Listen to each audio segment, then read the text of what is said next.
Okay, magandang araw po mga kagala at sa mga may hilig maghalaman dyan.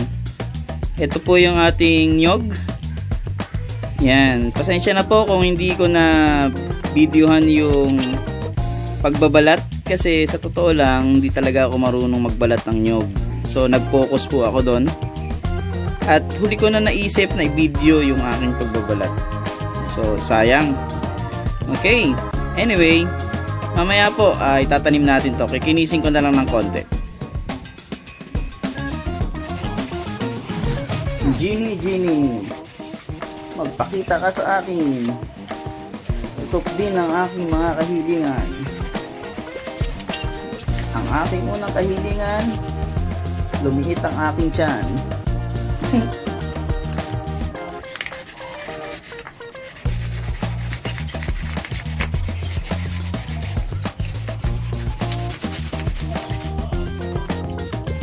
So yung gagamitin ko pong lupa ay hinaluan ko ng ipa at pinato yung pupo ng kalabaw para po maging malusog ang ating halaman.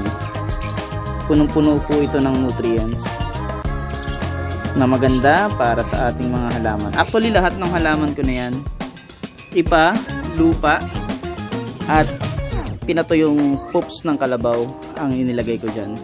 Kaya tingnan nyo naman po kung gaano kalusog. Diba? So ito po gagamitin natin dito sa nyog.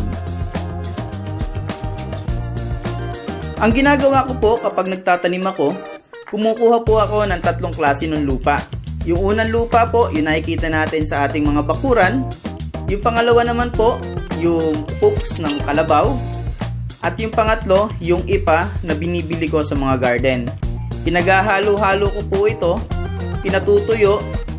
Tapos kapag gagamitin ko na siya sa pagtatanim, dinudurog ko po siya ng mabuti para maging buhaghag.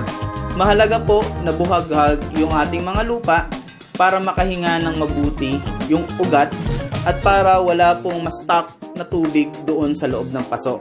Kapag po kasi may stock yung tubig sa paso, matutunaw yung lupa, mamamatay yung halaman. Kaya po mainam na kapag po maglalagay kayo ng lupa sa paso, make it sure na durog po ito. Ang ginagawa ko naman po ngayon, sinisiksik ko po yung lupa na inilagay ko sa paso. Mahalaga po itong gawin para po kung sakaling lumakas yung hangin at magalaw po yung paso, hindi po mawawala sa posisyon yung halaman na inilagay natin. Kapag po kasi nagalaw, yung halaman maaaring maputol yung ugat o kaya naman mawala sa pagkakatanim yung mismong halaman. Sa pagdidilig naman po, kung bagong tanim pa lang yung halaman, hinaan lang po natin yung daloy ng tubig para hindi po mahukay yung lupa. At mas mainam din po na konti lang po yung tubig para hindi naman po matunaw ang mga ugat. Ngayon naman po, maglalagay tayo ng dalawang uri ng bato. Una, yung pangkaraniwang bato na nakikita natin sa mga bakuran. Ilalagay po natin yan sa gilid para po hindi tumapon yung maliliit na bato. Pangkaraniwan lang po yung laki ng ating bato. Yung pangalawang bato naman po, ito po yung ground white pebbles.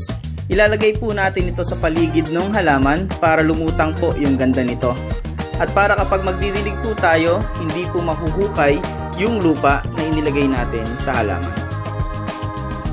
Ito na po yung natapos nating project sa araw na to. Coconut bonsai. Panigurado marami na naman pong matutuwa dito sa bahay kapag nakita itong bonsai ko.